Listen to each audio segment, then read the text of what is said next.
अरहंताणं नमो सिद्धाणं नमो आर्याणं नमो वज्रायणं नमो लोये त्रिकालवर्ती सौ साहुणं मंगलं भगवान् वीरो मंगलं गौतमो गणे मंगलं कुंदकुंदार्यो जैन धर्मोस्तु मंगलम् सर्वमंगलमांगल्यं सर्वकल्याणकारकं प्रधानं सर्वधर्माणां जैनं जयतु शास्त्रम्। कोई प्रश्न यदि हो तो शीघ्रता से दे दे।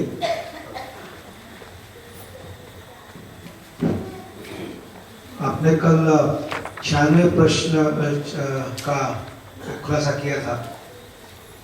96वां प्रश्न 96। हाँ, तो उसमें एक है कि सविकल्प भेद ज्ञान से निर्विकल्प भेद ज्ञान होता है, ऐसा कथन में आता है। मेरा प्रश्न है कि सविकल्प भेद ज्ञान है तो क्या निर्विकल्प भेद ज्ञान है कि निर्विकल्प अनुभूति है? निर्विकल्प अनुभूति है। यहाँ पर निर्विकल्प भेद ज्ञान क्या है? तो निर्विकल्प भेद ज्ञान और निर्विकल्प अनुभूति में क्या फर्क है? नहीं, यहाँ पे तो प्रश्न ऐसा पूछा है। 97 में फिर वो आता है वापस 96 के बाद 97 में जाएंगे। हाँ, तो आता है कि सविकल्प भेद ज्ञान से निर्विकल्प भेद ज्ञान होता है क्या? हाँ, तो यदि निर्विकल्प अनुभूति है तो निर्विकल्प भेद ज्ञान क्या है और दोनों में क्या फर्क है? बराबर। 97 का प्रश्न।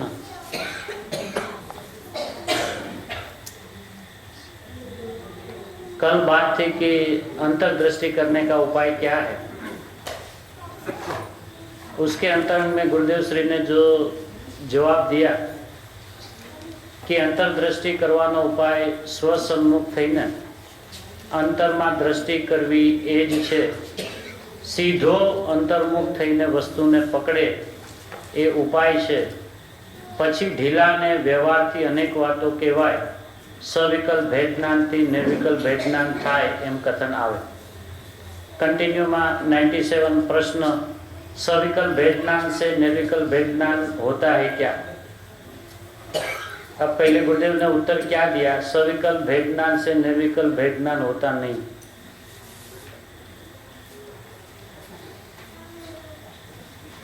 होता ही नहीं, पण व्यवहार से कथन में आता है। तो निर्विकल्पता जो है वो तो अनुभूति है, और निर्विकल्पता के काल में सविकल्प दशा जो होती है वो अपने स्वभाव को जानना, अपने अनंता गुणों को जानना, आए हुए अतीन्द्रिय आनंद को जानना, ऐसा जो जानपना अनुभूति के काल में हो रहा है उसको सविकल्प कहा जाता है। सविकल्प की जिनागम में दो परिभाषा है। एक भेद रूप स्थिति को सविकल्प कहा जाता है, एक राग सहित दशा को सविकल्प कहा जाता है, और एक ज्ञान की पर्याय को सविकल्प कहा जाता है। पंचाध्याय कर्ता ने विकल्प का अर्थ ज्ञान की पर्याय कहा है। विकल्प यानी ज्ञान की पर्याय। अब श्रोता का प्रश्न क्या है कि सविकल्प भेदज्ञान से निर्विकल्प भेदज्ञान होता है क्या? ये प्रश्न है, और जवाब गुरुदेव श्री ने क्या दिया? नहीं होता है। जब नहीं होता है तो फिर ऐसा क्यों कहा जाता है? ये भी तो प्रश्न है कि जब जो चीज से होता ही नहीं तो उस चीज से हुआ ऐसा क्यों आप कहते हो? तो पूर्व भूमिका में अनुभूति के पहले जो सविकल्प दशा थी वो जब छूट गई और निर्विकल्पता हुई तो भूत निगम नहीं से सविकल्प द्वारा निर्विकल्प होता है, ऐसा कहने में आता है। निर्विकल्प भेद ज्ञान निर्विकल्प भेदज्ञान होता है, निर्विकल्प अनुभूति होती है। निर्विकल्प भेद ज्ञान यहाँ लिखा शब्द निर्विकल्प अर्थ जो कथन किया हम्म, कि निर्विकल्प भेद ज्ञान, हम्म, तो निर्विकल्प भेद ज्ञान और निर्विकल्प अनुभूति, आपने कहा कि निर्विकल्प अनुभूति होती है, हाँ, तो उसमें दोनों में फर्क क्या है? फर्क नहीं है। अनुभूति यानी निर्विकल्प दशा और निर्विकल्प दशा यानी अनुभूति। फिर निर्विकल्प भेद ज्ञान क्या हुआ? भेदनान है ही नहीं ना उसमें। उसमें हाँ, शब्दों मीनिंग पूछना ના, એનો પ્રશ્ન ચાલુ છે. હે? हाँ, प्रश्न नहीं है, गुरुदेव ने जवाब नहीं दिया। गुरुदेव ने ये कहा कि निर्विकल्प भेदनान नहीं होता। नहीं, तो गुरुदेव ने जो ये शब्द का प्रयोग किया है ना, गुरुदेव का उत्तर है ना, सविकल्प भेद ज्ञान से निर्विकल्प भेद ज्ञान था, ऐसा कथन है? नहीं था, नहीं होता ऐसा दिखाई। सविकल्प भेद ज्ञान से निर्विकल्प भेद ज्ञान था, ऐसा कथन है। 96 का जो जवाब है, अच्छा, 96 क्या बात? हाँ, उसमें गुरुदेव ने ये शब्द का प्रयोग किया है कि निर्विकल्प भेद ज्ञान होता है, ऐसा कथन है। तो जब गुरुदेव कहते हैं कि निर्विकल्प भेद ज्ञान होता है, हम कहते हैं कि निर्विकल्प अनुभूति होती है, तो गुरुदेव का तात्पर्य निर्विकल्प भेद ज्ञान से क्या हो सकता है? हाँ, ये अच्छा। मेरा प्रश्न। भेद, निर्विकल्प भेदनान यानी कि अपने अभेद स्वभाव का अनुभूति, और उस अनुभूति में जो जो उसमें है और जो जो उसमें नहीं है, ऐसा जो ज्ञान हुआ उसको भेदनान कहते हैं। निर्विकल्प अनुभूति वही निर्विकल्प ज्ञान है, क्योंकि ज्ञान की अनुभूति को ही निर्विकल्प अनुभूति कहा जाता है। उसी समय जो अतीन्द्रिय आनंद आया, वो आनंद की मुख्यता से उसको अनुभूति कहा जाता है। ज्ञान की मुख्यता से कहो तो उसको निर्विकल्प ज्ञान कहा जाता है। ज्ञान किसको कहा है? हाँ, ज्ञान शब्द का प्रयोग किसका वाच्य क्या है? वाच्य ये है कि मैं अभेद हूँ पूरा, जिसमें द्रव्य पर्याय का भेद नहीं और द्रव्य और पर्याय वस्तु का अंदर में है, ऐसा ज्ञान उपयोग को घुमाए बिना सीधी वस्तु जो पकड़ में आती है, अनुभव में आती है, उसको यहाँ निर्विकल्प दशा कहते हैं। निर्विकल्प अनुभूति में ही भेद ज्ञान आ जाता है, क्योंकि अभेद के ज्ञान हुए बिना भेद ज्ञान होता नहीं, और अभेद के ज्ञान के बिना भेदों का ज्ञान भी होता नहीं। प्रमाण ज्ञान में दोनों बराबर? दूसरा प्रश्न, हाँ हाँ शुरुआत करनी है इसलिए। हाँ, नहीं कोई जब तक कोई दूसरा नहीं पूछता तब तक मैं पूछता। हाँ, नहीं पूछिए, मेरे पे उपकार होगा। ये 104 प्रश्न। हाँ जी। आज सुबह के आपके प्रवचन में ये आया था कि हर एक पर्याय में सत मानते पुरुषार्थ नवीन ही होता है, बराबर। तो नवीन ही पुरुषार्थ होता है। अब इसमें ये कि सत का संस्कार डालने से क्या लाभ, तो यहाँ पर गुरुदेव ने ये कहा है कि सत का संस्कार डालने से क्या लाभ होता है। आपके सुबह के प्रवचन में था कि हर एक पुरुषार्थ नया ही होता है, बराबर। तो फिर सत के संस्कार का लाभ ही नहीं होना चाहिए। हाँ, ये भी है, इसी में ही है। कैसे स्पष्टीकरण? हाँ, यही 105 में है कि एक पर्याय। 104 में क्या लिखा है उसका मतलब? 104 में जो लिखा है, पहले वो 104 का। हाँ, पहले वो कल सतना संस्कार नाखवाથી શું લાભ થાય છે? गुरुदेव ने उत्तर दिया, जैसे कोरी मटके के अंदर पानी की बूंदे गिरती रहे तो वो बूंदे सूख जाती है। गुजराती में हिंदी है, इसके सबके पास हिंदी, जिसको हिंदी है वो हिंदी समझते हैं। अच्छा, गुजराती में बहुत सरस। જેમ કોરી માટલીમાં પાણીના ટીપા પડતા ટીપા ચૂસાઈ જાય છે, ઉપર દેખાતા નથી, છતાં માટલીમાં પાણીના ટીપાની ભીનાશ અંદર રહી છે, તેથી વધુ ટીપા પડતા માટલી ભીની થઈ જાય છે ને પાણી માટલી ઉપર દેખાય છે, તેમ જે જીવે સતની ઊંડી જિજ્ઞાસા કરીને સતના ઊંડા સંસ્કાર નાખ્યા હશે તે જીવને કદાચ વર્તમાનમાં પુરુષાર્થની કચાશ રહી જાય ને કાર્ય ન થાય તો પણ સતના ઊંડા નાખેલા સંસ્કાર બીજી ગતિમાં પ્રગટ થશે, માટે સતના ઊંડા संस्कार रहे। ठीक है। अब वो श्रोता का जिज्ञासा का जो प्रश्न है कि हम इतना श्रवण करते, हम सत बात को सुनते हैं और वो सुनते सुनते यदि आयु काल पूरी होवे तो क्या हमारा ये संस्कार आगे की पर्याय में हमें कार्यकारी होगा कि नहीं। तो ऐसे जीवों को उसी वक्त यदि ऐसा कहा जाए कि नहीं काम आएगा तो वो भाग जाएगा। इसलिए उनको तो उसी वक्त ऐसा ही कहना पड़े कि भैया आप तो इसी पुरुषार्थ में लगे रहो और ऐसे ही संस्कार डालते रहो, अवश्य आपका काम होगा। यदि उसको ऐसा कहे कि ऐसा है ही नहीं तो फिर क्या काम है, फिर तो चले जाते हैं ना। जब संस्कार कोई काम ही नहीं आता है तो हम क्यों इतना पुरुषार्थ करें।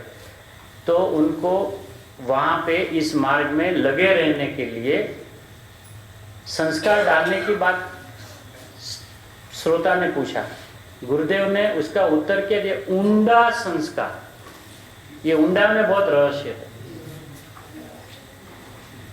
एक संस्कार होता है कि बस हम कुछ नहीं कर पाए तो अपनी पर्याय में संस्कार डाल दे, और एक ऊंडा संस्कार, ऊंडा का अर्थ है उसी वक्त उसका काम हो, उसका नाम ऊंडा। हाँ है?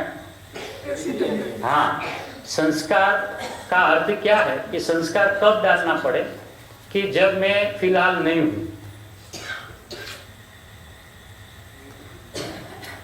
संस्कार कब डालना पड़े कि मैं फिलहाल नहीं हूं।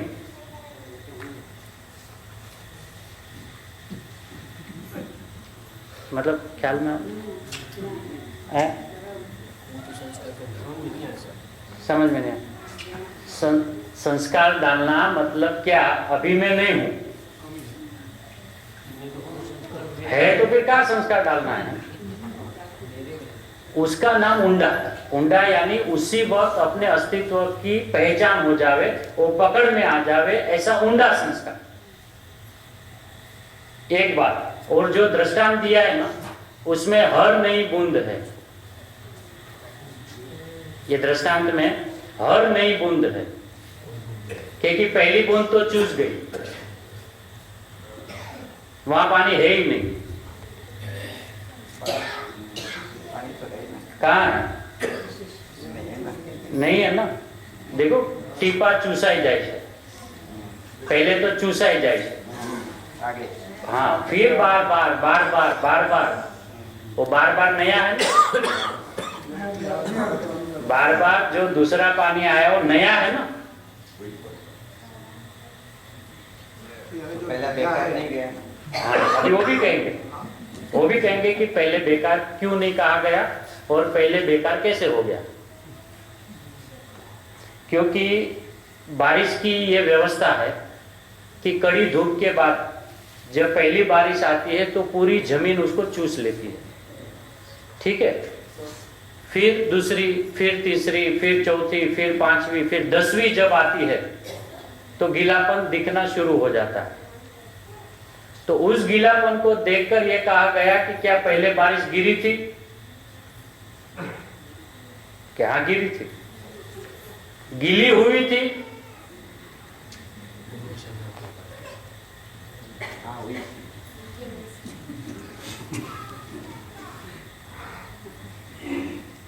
है? हर बारिश नहीं है ना। और इसी का अनुसंधान नीचे 105 में भी है, उसका मिलान भी करेंगे। उसका तो क्यूमुलेटिव इफेक्ट है नहीं है ना, क्योंकि जैन शास्त्र में देखिए नीचे भी प्रश्न ये पूछा कि एक पर्याय दूसरी पर्याय को जब अड़ती नहीं है तो पूर्व का संस्कार दूसरी पर्याय में कैसे काम करता है। ये भी प्रश्न है ही ना सामने। है ना। तो पहले ये है कि उस जीव को इस मार्ग में उसका पुरुषार्थ कमी न हो, उसका विश्वास टूटे नहीं, तो उसको इस मार्ग में लगे हुए रहने के लिए कहा भैया आप तो संस्कार डालो, लेकिन उंडा डालो। उंडा का अर्थ है कि तुम्हें कल की अपेक्षा रहे नहीं और आज ही मेरा काम हो जावे, उसका नाम संस्कार। वरना ये संस्कार वायदा बजाते हैं। किसी भी गंभीर संस्कार को आपने कहा है, तो आगे वो उस जीव को कदाचित वर्तमान हाँ, कदाचित शब्द क्यों रखा है? नहीं हो हाँ, वही भी समझ लेते। सके। हाँ, वो भी बात ले लेते कि पहले सत्य, अभी उसको क्या कहे, कदाचित ऐसा क्यों कहा? सीधा कह देते ना हाँ भैया अगले भाव में ही काम आएगा, कदाचित क्यों कहा? वो कदाचित का अर्थ है कि तुम्हारा काम होगा ही। तुम यदि ईमानदारी से अभी मैं परमात्मा हूं, मैं भगवान हूं, ऐसा अभी संस्कार डालोगे तो तत्काल फल आएगा ही। तुम कल की अपेक्षा रखते क्यों? जब 100 सवर्ण में उत्कृष्ट निमित्त मिले तो वहां पे भी हमने तो संस्कार डाले थे। उंडा नहीं डाले थे, संस्कार तो डाले थे। इसलिए गुरुदेव का ये शब्द बहुत इंपॉर्टेंट है कि उंडा संस्कार रहे, मतलब जिसमें संस्कार में संस्कार को रहने की जगह ही नहीं रहे और सीधा अपना स्वभाव हाथ में आ जावे, उसका नाम उंडा संस्कार रहे। अब भरोसा दिलाना हो इस मार्ग में तो हम भी साधन में भाइयों को क्या कहते, भैया ये समझ में नहीं आ रहा, कोई बात नहीं ना भैया, आज नहीं आएगा कल आ जाएगा। आप तो समझण के पिंड हो ना, इस मार्ग में आप लगे रहो, कोई ऐसी बात नहीं है कि आपको समझ में नहीं आवे, ठीक है। तो अब हम उसका बोलते आज समझ में नहीं आया तो तुझे कभी आएगा ही नहीं, जा, ऐसा कहते। बहुत बढ़िया भैया, समझ का पिंड है, धीरे धीरे धीरे धीरे। अब वो धीरे धीरे की हर पर्याय नहीं है ना, एक क्षण की पर्याय है, दूसरे समझ में, दूसरी पर्याय में जो समझ आती है वो अगली पर्याय से कोई संबंध नहीं रखती, लेकिन वो अपनी ही पर्याय है। ऐसा धारावाहिक जब बताना हो तो उसको व्यवहार से ऐसा कहे कि पूर्व के में ऐसा मैंने डाला था, उसी का फल आज मैं भुगत रहा हूं। फिर ये तो बहुत धर्म वाली मान्यता हो जाएगी। पूर्व के परिणाम में कोई कार्य किया और उत्तर की पर्यायों में उसका फल आएगा, तो ये तो जैन दर्शन नहीं रहा। इसलिए एक उपदेश, बेंसी बेन को भी यही प्रश्न बहुत पूछे गए और उन्होंने भी यही ऐसा ही जवाब दिया। शुरू में पहली लाइन, भैया संस्कार तो डालने जैसी चीज है, पुरुषार्थ तो करने जैसी चीज है। जीव ऐसा प्रश्न पूछता है, मैं इतना स्वाध्याय, इतना ध्यान, इतना चिंतन करता हूँ, बहन मुझे काम नहीं हो रहा है। ऐसा नहीं, ये काम तो करने जैसा है, इस मार्ग में ऐसा ही होता है, ऐसे धीरे धीरे समझ में आएगा और तुम्हें अपना आत्मा की प्राप्ति हो। अब उसको कैसे कर, इस मार्ग में लगाए रखने क्या कर? जब तक तो कीमत नहीं चुकाएगा तब तक नहीं होगा, है उसकी जो कीमत चुकाना पड़ती है, हाँ, वो नहीं चुकाकर नहीं होगा। हाँ, इसलिए उसकी कीमत क्या चुकानी है कि मैं कीमती हूँ, मैं कीमती हूँ। और बेंसी बेन का यदि अपने पास यहाँ है नहीं है तो उसका उसी के शब्द में हम उसका जवाब सुने कि आप तो पूर्व के संस्कारी जीव हो ना, इसलिए आपको ये काम हो गया ना। तो बहन कहते हैं कि पूर्व के संस्कार को आगे नहीं करना, हर जीव को हर पल नया पुरुषार्थ करना पड़ता है। 400 है कयु 448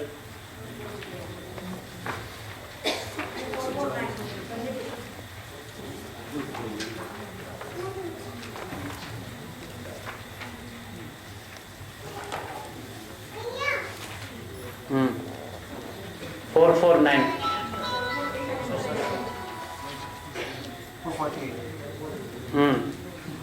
हाँ लो, ये तो यही बात है ले। अरे वाह, आधार मिल गया गुरुदेव का, बस बहुत हो गया। 448 थैंक यू બેન। વ્યય થતી પર્યાયના સંસ્કાર ઉત્પાદ પર્યાયમાં આવે છે। પર્યાયનો વ્યય થઈને ધ્રુવમાં ભળે છે। વ્યય પર્યાય ઉત્પાદમાં સંસ્કાર મુક્તિ નથી। પૂર્વના સંસ્કાર નવી પર્યાયમાં મૂકે છે એ બૌદ્ધનો મત છે. તે વાત ખોટી છે. ઉત્પાદ પર્યાયને વ્યયની અપેક્ષા નથી, સ્વતંત્ર છે. એક ઘા ને બે કટકા. तीनों ही सत्य नहीं है समय, है? तीनों सत पर्याय भी सत्य नहीं. लेकिन हम पर्याय को सत समझते हैं, लेकिन मानते नहीं ना. नई पर्याय सत है तो वो अपना सारा वैभव लेके आएगी ना. वो पूर्व की क्यों अपेक्षा रखेगी? तभी तो उत्पाद सत, व्यय सत, ध्रुव सत, तभी तो सिद्ध होगा ना. वरना ये तो खो देने वाली बात होगी. मैं जा रही हूँ तुम्हें देती जा रही हूँ, मैं जा रही हूँ तुम्हें देती जा रही हूँ. मैं मेरे में मिथ्यात्व है, अगली पर्याय में वो दूसरी पर्याय को देगी तो क्या देगी? तो समय दर्शन कैसे होगा? किसी को होगा ही नहीं. फिर तो ये पुरुषार्थ करना व्यर्थ हो जाएगा है? क्योंकि हर पुरानी पर्याय में मिथ्यात्व है और वही आगे की पर्याय में फॉरवर्ड होता हो तो क्या फॉरवर्ड होगा? मिथ्यात्व ही होगा. तो उसका मतलब यह है कि जैसे आपने बोला कि जो उम्दा संस्कार है, जैसे वापिस गोइंग टू बैक टू 104 प्रश्न, कि उम्दा संस्कार नाखेला संस्कार बीजी गतिમાં પ્રગટ થશે, લાસ્ટ સેન્ટેન્સ છે कदाच कदाच तो पर संस्कार मींस के जो यदि ये उम्दा संस्कार नहीं हुआ तो वो पर्याय व्यर्थ गई. हाँ व्यर्थ गई. यानी जो नया पुरुषार्थ की यदि हमने वर्तमान में हमारा पुरुषार्थ में यदि 50 है तो यानी वो पर्याय सारी व्यर्थ गई, ऐसा कहेंगे? हाँ व्यर्थ गई. तो नीचे 105 में उसका मिलान कर लेते हैं ताकि सारी बातें समझ में आ जाए. ભાઈ કદાચ પછી નથી લખ્યું, કદાચ પહેલા લખ્યું છે. कदाचित वर्तमान में पुरुषार्थ की कचास के कारण कार्य न हो सके, तथापि सत्य गहरे डाले हुए संस्कार दूसरी गति में प्रकट होंगे. हाँ कचास પહેલા લખ્યું છે, પછી ક્યાં લખ્યું છે? હા એટલે એમ અહીંયા ગુજરાતીમાં શું છે? તે જીવને કદાચ. હા એટલે બરાબર, ગુજરાતીમાં કહો કે હિન્દીમાં કહો, પણ એ કદાચ તો પહેલા લખ્યું છે, પછી નથી લખ્યું. એટલે પછીનો તો પ્રશ્ન છે ને, હમણાં એનો 105 માં સાંભળીને એનું મિલાન કરી લઈએ. એનું મિલાન પહેલા આ વાત તો ખ્યાલ આવી ને કે એ બૌદ્ધ મત છે. આ વાત તો પહેલા સ્પષ્ટ થાય છે તો આપણે બધી વાતો મિલાન કરીએ. એમ નથી થયું. હે અહીંયા નથી થયું. नहीं हुआ. बौद्ध मत નું નથી. बौद्ध मत जरा दादाजी आप बताए. बौद्ध मत वाले की मान्यता क्या है कि पूर्व में पर्याय में जो जो कार्य होता है उसका भावी की पर्यायों में फल आता है. हाँ वही क्षणिक बात नहीं ना. पुराने मतलब बेटा कोई काम करे तो उसका बेटा भुगतेगा. क्षणिकम क्षणिकम जगत सर्वम. हाँ और ये जैन दर्शन में द्रव्य सत, गुण सत, पर्याय सत, उसमें उत्पाद सत, व्यय सत, ध्रुव सत, 3 सत. અને उत्पाद को व्यय की अपेक्षा नहीं, व्यय को उत्पाद की अपेक्षा नहीं और उत्पाद व्यय को ध्रुव की अपेक्षा नहीं. 3 बात. और पहले 5वां खाली यदि आपकी आज्ञा हो तो 105 पहले पढ़ ले. उसको ढंढोलने के लिए. हाँ वही इसीलिए बोलता ताकि अपना मिलान हो जाए कि एक बात कहने की क्या होती है कि जीव इस मार्ग में लगे रहे, उसके लिए यदि उसको ऐसा करना पड़े कि हाँ भैया तुम्हें अगले संस्कार अगली गति में काम आएगा, इसका अर्थ ये हुआ कि उसको अभी एक गति चाहिए और जिसके अभिप्राय में एक भाव लेना है उसके गर्भ में अनंत भाव पड़े हैं.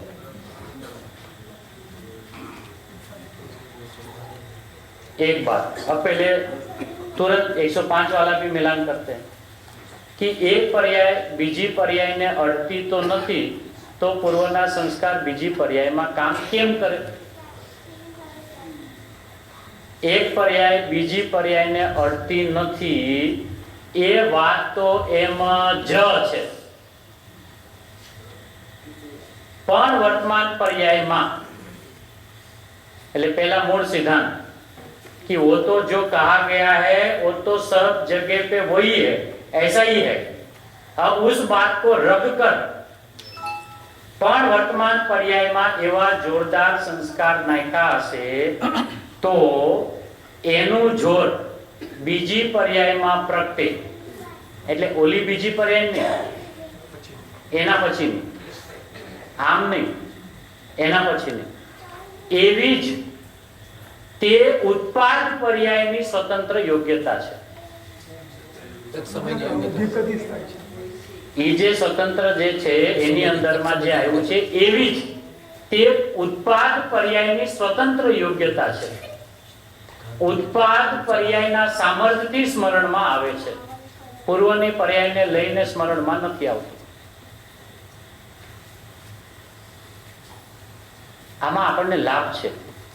આપણને લાભ શું છે કે સંસ્કારના બાના હેઠળ પુરુષાર્થહીન ન થવાય અને જીવ સીધો પુરુષાર્થ પ્રગટ કરે ને. हाँ हिंदी. ये वायदा बाजार बंद करके सीधा यही मेरे अवसर जो आ चुका है उसी में मुझे मेरा काम कर ही लेना है, ऐसा उसका पुरुषार्थ प्रकट हुए बिना रहेगा नहीं. जब हो जाएगा तो उसको व्यवहार से बहुमान करने के लिए ये कहा जाएगा कि ये पूर्व का संस्कारी जीव है. जैसे गुरुदेव यहाँ आए तब तक उपकारी नहीं थे, तब तक वो पूर्व के संस्कारी भी नहीं थे. जब उसने अपनी आत्मा का दर्शन कर लिया तब उसके बहुमान में ये कहा गया कि ये सारे जीव पूर्व के संस्कारी जीव है, पहले नहीं. उस न्याय से तो आप और हम भी संस्कारी हुए ना. हमने भी तो अनंत बार समोसण में जाके आए, ये बात हमने संस्कार डाला ही है ना, तो हमें संस्कारी क्यों नहीं कहते? संस्कारी तो उसे ही कहा जाता है कि जब कार्य की व्यक्त प्रकट दशा में वो कार्य हो जावे तो उसका बहुमान करने के लिए कहा जावे कि ये पूर्व के आराधक जीव है, ये पूर्व के संस्कारी जीव है, वो अपने संस्कार लेके आए थे और काम हो गया. गुरुदेव को 22 साल क्यों लगा? कृपालु देव को 24 साल के बाद सम्यक दर्शन क्यों हुआ, जबकि उसको 7वीं साल में वैराग्य की धारा चली और सम्यक दर्शन कब हुआ?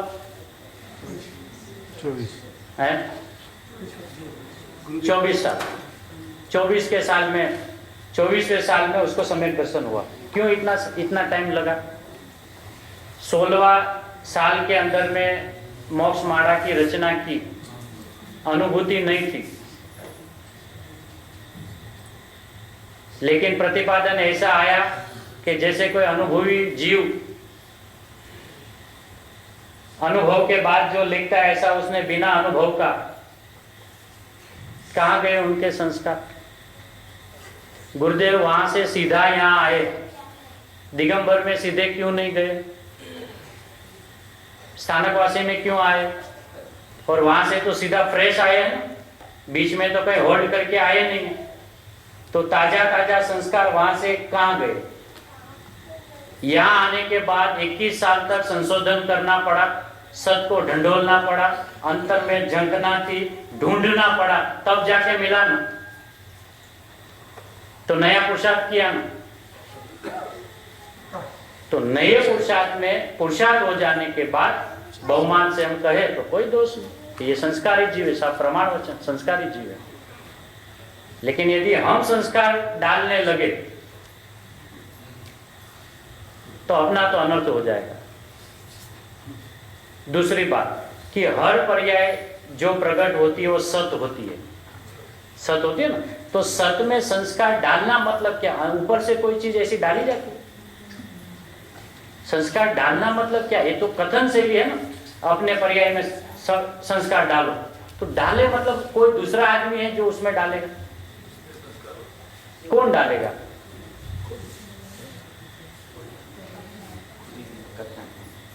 इसका मतलब कथन हुआ. इसका मतलब वो पर्याय अपनी स्वतंत्र योग्यता से अपना निर्णय लेकर ही साथ में आती है. उस निर्णय को बदलने में इंद्र नरेंद्र के स्वयं जिनेंद्र भी समर्थ नहीं है. तब जाके उसने पर्याय की स्वतंत्रता को माना है. संस्कार डालना मतलब पर्याय में फेरफार करना. संस्कार डालना मतलब क्या? पर्याय में फेरफार करना है. नहीं हो सकता है. तो ये नक्की करना पड़ेगा कि ये नहीं हो सकता। यदि सत्य स्वीकार है तो उसको संपूर्ण ढंग से स्वीकारना पड़े ना। हम सिर्फ शास्त्र को पढ़ के बोल दे पर्याय भी एक समय की सत्य है, सत्य है, सत्य है, लेकिन सत्य बोले और पराधीन माना करे, अगले में डाला होगा वो इसमें आएगा, अगले में डाला होगा इसमें आएगा, सत्य कहाँ रही फिर? वो तो पराधीन हो गई ना। अगले ने जो काम किया होगा उसको फल इसको भुगतना है। तो इसलिए गुरुदेव कहते हो तो बोधमती हो गया, वो मान्यता झूठी है। तो सब बोध कथन तो आए व्यवहार से कथन, क्या करे? जीव को इस मार्ग में लगा रखने के लिए ज्ञानी भी क्या कहे? हाँ, क्योंकि हर पर्याय अपना जन्म क्षण से, अपने उपादान से, अपनी योग्यता अनुसार ही वो परिणमती है। उस पर्याय में कोई योग्यता डालता नहीं है। वो स्वयं वो ना वाली पर्याय भी सीधा मैं ऐसा नहीं हूं ऐसी सीधी प्रकट होती है, और उसके बाद वाली दूसरी पर्याय यही मैं हूं ऐसी सीधी प्रकट की है। इसलिए पूर्व के पर्याय में मिथ्यात्व होने पर भी नई पर्याय में सम्यक दर्शन हो सकता है। वरना ये सिलसिले में यदि हम सोचे तो किसी को भी तीन काल में सम्यक दर्शन नहीं होगा, क्योंकि हर पूर्व पर्याय में तो मिथ्यात्व पड़ा है।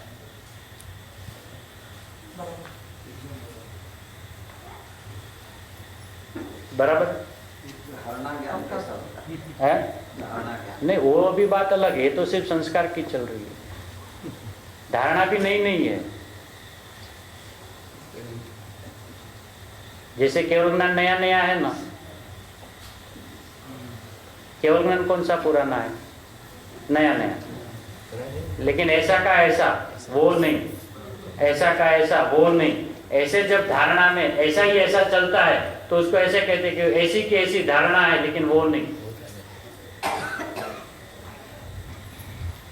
पर्याय स्वतंत्र अवसर। हाँ भाई, पर्याय को स्वतंत्र स्वीकारना पसीना आता है। कहने में तो बहुत सीधा लगता है कि ये पर्याय द्रव्य सत, गुण सत, पर्याय सत सब हो गया। हाँ साहब हमारा हो गया, हमको सब पता है पर्याय सत है। अरे सत है फिर तू काहे पराधीन होके बात करता है? उसको हम अपनी जो आपने सुबह बताया कि वो परमात्मा छू एम स्वीकार एम जान, तो ये जो कथन है यानी वो संस्कार डालना का कथन हो? नहीं, सीधा स्वभाव को पकड़ना है, संस्कार डालना ही नहीं। जो पकड़ना है उसके पहले जो पुरुषार्थ है वो उम्दा संस्कार की जो बात कर रहे हैं, तो उम्दा संस्कार यानी वो पकड़ करने का जो पुरुषार्थ है वही उम्दा संस्कार हुआ। नहीं, वो संस्कार नहीं है ना, वो तो पुरुषार्थ है। पुरुषार्थ और संस्कार एक चीज नहीं है। तो फर्क क्या है? बहुत फर्क है। पुरुषार्थ में अपने स्वभाव का जोर है और संस्कार में स्वभाव को प्राप्ति की पराधीनता है।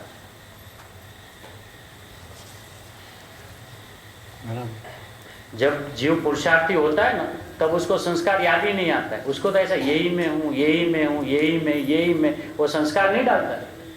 वो सीधा अपने अस्तित्व को ग्रहण करता है। अब ये बात अलग है कि जिस वक्त जैसा अभिप्राय था उसी वक्त वो पकड़ में नहीं आई और ऐसा का ऐसा चला, तो उसको समूचे देखकर यदि ऐसा करना हो तो कह सकते कि आगे का जो उसका पुरुषार्थ चल रहा था उसका फल इस पर्याय में आया। जैसे अपने जिनागम में आया ना कि जीव की वही का वही जीव की अपेक्षा से कहो तो मरीची है वही महावीर है। तो यदि द्रव्य की ओर से देखो तो ऐसा कहे कि ये वही है, तो पर्याय की ओर से कहो तब नहीं है ना। ऐसी ये बात कही।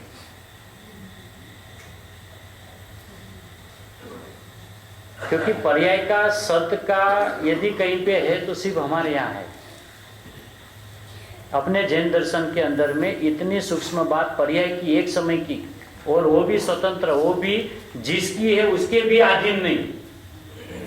जो पर्याय जिस द्रव्य की है वो पर्याय उस द्रव्य की भी पराधीन नहीं, तो अगली की कहाँ होगी? होगी नहीं, हो नहीं सकती।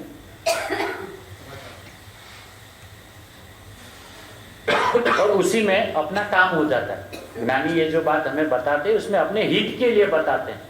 काहे तुम्हें संस्कार चाहिए? और संस्कार का वास्तविक अर्थ क्या है? संस आकार। जो जैसा मेरा स्वरूप है, आकार यानी मेरा जैसा स्वरूप है, उस स्वरूप को ऐसा ही जानना, ऐसा ही मानना, उसका नाम संस्कार है।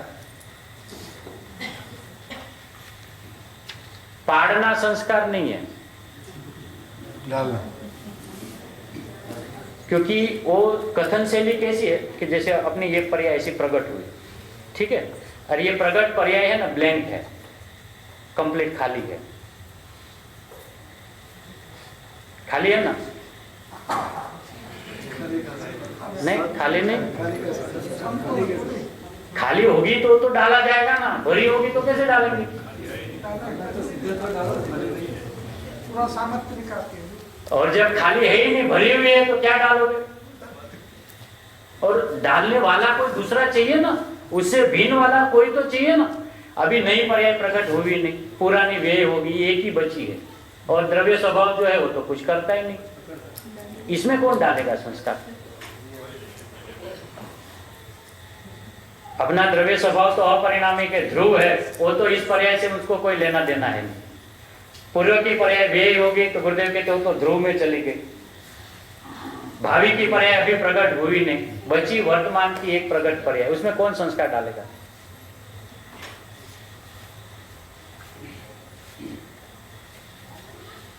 समझना तो पड़ेगा, पकड़ना तो पड़ेगा भैया।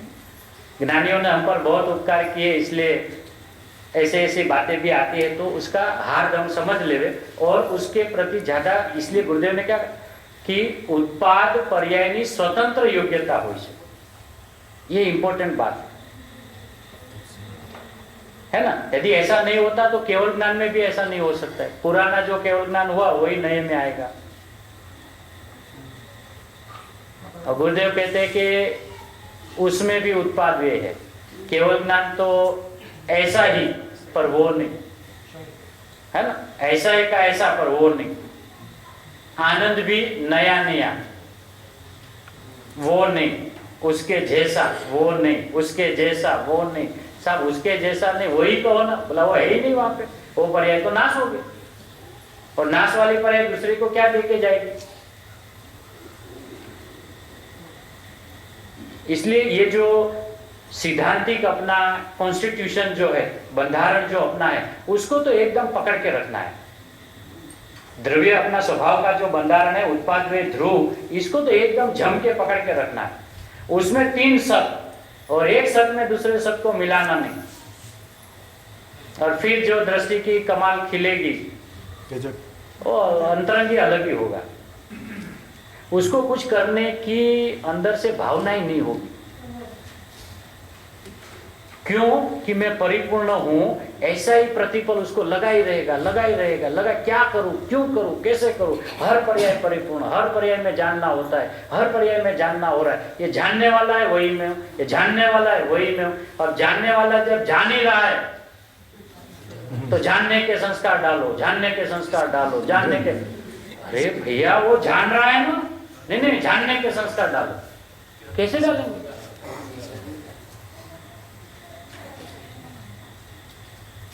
विवेक की जरूरत है। कथन शैली तो जिनागम में व्यवहार के माध्यम से बहुत आती है, उसमें से अपने को अपना स्वभाव खींच के लेना।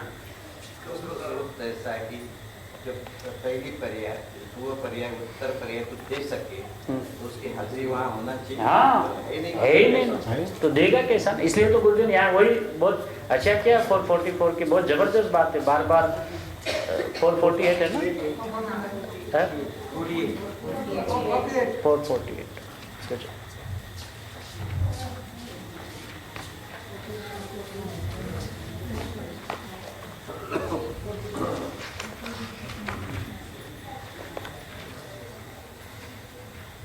पर्याय की व्यवस्था भी बता दी कि पर्याय व्यय थઈને ध्रुवમાં ભળે છે। अब उसका तो वो पर्याय रही नहीं हो तो पारिणामिक भाव हो गई, और जब वो रही नहीं तो व्यय पर्याय उत्पादમાં संस्कार मुक्ति નથી।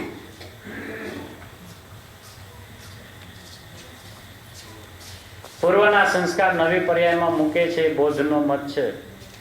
उत्पाद पर्याय ने व्यय ની अपेक्षा नहीं, स्वतंत्र है। આપણે આમાંથી પકડવું કેટલું છે કે ઉત્પાદ પર્યાયને વ્યયની અપેક્ષા નથી, બસ એ સ્વતંત્ર છે. અને આ સ્વતંત્રતા સમજાતા જ શાંતિ આવે છે. નહીતર પર્યાયમાં સંસ્કારના બાના હેઠળ પણ કાંઈક ને કાંઈક કરવાનો ભાવ રહ્યા કરે છે. कुछ तो करना है ना, कुछ तो करना है ना, ये पर्याय को ऐसे तो झुकाना है ना, इस पर्याय को वहां जा रहे उसको पकड़ के अंदर में तो लाना है ना. मतलब पर्याय में कर्तृत्व का बोझा लगा ही रहता है. पहले पर का था, आचार्य भगवान मिले, गुरुदेव मिले तो उनका छोड़ दिया, अपने पीछे पड़ गए. उनका नहीं कर सकता है, कोई बात नहीं साहब, मेरे में तो मैं कर सकता हूं कि नहीं. कि भैया तेरे में सब व्यवस्था व्यवस्थित है, इसके लिए कुछ करना नहीं है. बस तो क्या करूं साहब मैं, ज्ञाता दृष्टा ज्ञाता दृष्टा ज्ञाता दृष्टा, बस वो ज्ञाता दृष्टा में रहना ही अनंत पुरुषार्थ. पर्याय को उलट पुलट करना पुरुषार्थ नहीं है, वो तो मिथ्यात्व है.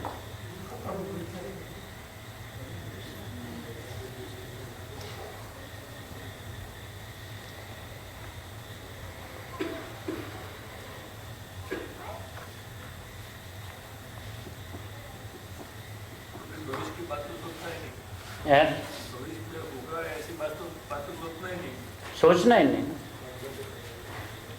अच्छा, भविष्य में भी जो करेगा तो मैं ही करूंगा ना. यदि करना भी आया तो मुझे ही करना है ना, तो फिर मैं आज क्यों नहीं करूं.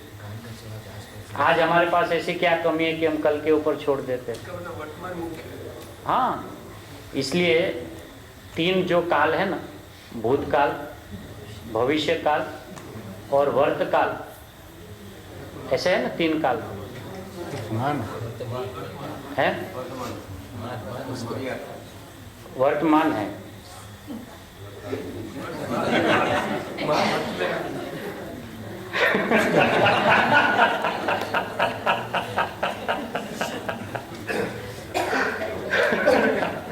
तीन काल में भूतकाल, भविष्य काल, तो वर्तकाल ऐसा नहीं आया, वर्तमान ऐसा है.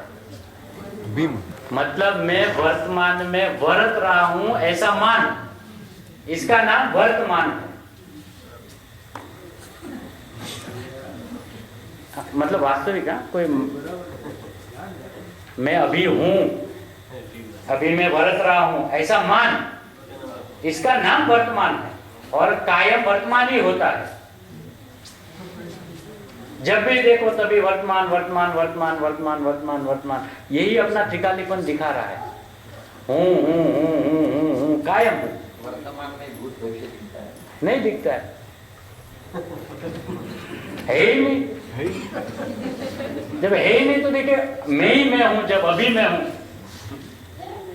तो बस मैं ही मैं हूं. यदि उसको भूतकाल में देखना हो तो कैसे देखेगा, कल भी मैं था. भविष्य को देखना है तो क्या देखेगा, कल भी मैं रहूंगा. ये तो आप बहुत बढ़िया ढंग से बोर्ड पे जब पढ़ाते हो तो इतना अच्छा लगता है. त्रैकालिक हो ना, तो कल भी था तो हो गया भूतकाल, कल रहूंगा तो हो गया भविष्य काल. लेकिन कल था और कल रहूंगा वो कौन सी सत्ता में नक्की हुआ, वर्तमान. तो बस वर्त रहा हूं ऐसा मान. हाँ?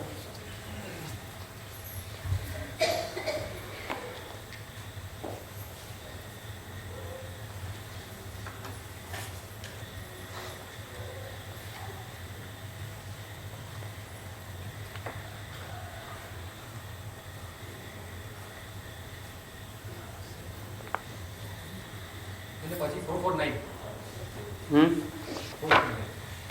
449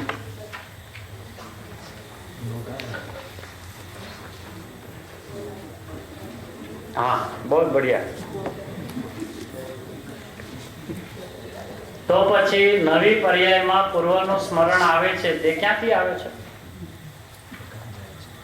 फिर जो नई पर्याय में जो पूर्व का स्मरण आता है वो कहाँ से आता है? उत्पाद पर्याय में स्मरण आवे छे ते उत्पादना सामर्थ्यथी आवे छे. વ્યય પર્યાયમાં જે જ્ઞાન છે એથી પણ વિશેષ જ્ઞાન ઉત્પાદ પર્યાયમાં આવે, પણ તે ઉત્પાદ પર્યાયના સામર્થ્યથી આવે છે. અને आओ अनुभव, ऐसा अनुभव हम सबको है कि सुबह के गुरुदेव के प्रवचन में कुछ बात पकड़ में नहीं आती, वही प्रवचन जब दोपहर में दोबारा लगे ऐसा पकड़ में आता है. तो नया हुआ. ये नई समझ जो हुई वो नई पर्याय की देन है ना, क्योंकि सुबह वाली पर्याय में तो समझ में आ ही नहीं रहा था. तो दोपहर में जब वही सुनेंगे तो समझ में नहीं आवे, तब तो पूर्व की है ना. नए में तो अरे ये बात सुबह ख्याल में नहीं है, अभी ख्याल में आई. तो अभी जो ख्याल में आई वो उत्पाद की जो नई पर्याय हुई वो उसके सामर्थ्य से ख्याल में आई है, वैसे नहीं. हाँ, वैसे नहीं.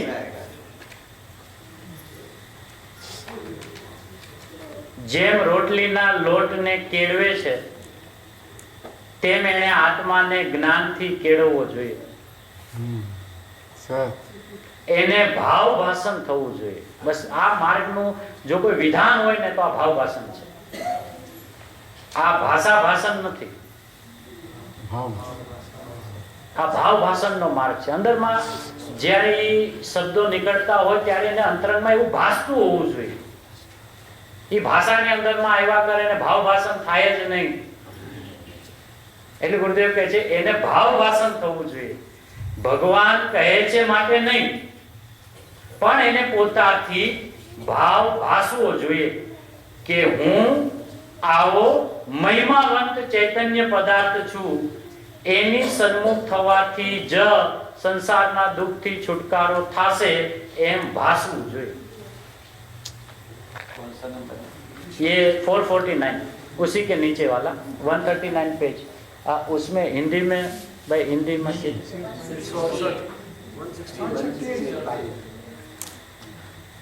ભાઈ આમાં એમ કહી શકાય કે સમ્યક દર્શનના સંસ્કાર હાર નાખો તો જે સ્થિરતા રૂપ જે આપણે પુરુષાર્થ નથી થયો એ સ્થિરતા રૂપ પુરુષાર્થમાં એ સમ્યક દર્શન પછી કામ લાગે? नहीं, बिल्कुल नहीं. પછી તો એ આખી વાર્તા જ પૂરી થઈ ગઈ, લિંક જ કપાઈ ગઈ. એને का संबंध नहीं. गुरुदेव तो वहां तक कहते हैं कि केवल ज्ञान होता है, उसको सम्यक दर्शन हुआ इसलिए होता है, ऐसा है ही नहीं. और एक तरफ से ऐसा कहते हैं कि जिसको सम्यक दर्शन होगा उसी को केवल ज्ञान होगा, और दूसरी ओर ऐसा कहते हैं कि केवल ज्ञान जब होता है तो उसका यह अर्थ नहीं कि सम्यक दर्शन हुआ है उसी को होता है, क्योंकि जब सम्यक दर्शन का व्यय होता है तब केवल ज्ञान होता है.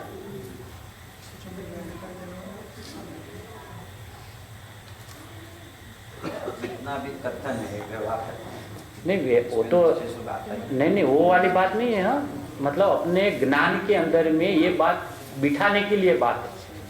वो भाषा वर्गणा में जो आता है वो व्यवहार है, वो तो उनकी जगह पे है, लेकिन अपने ज्ञान में जब निर्णय चलता है तो यथार्थ ढंग से निर्णय भी तो होना चाहिए ना.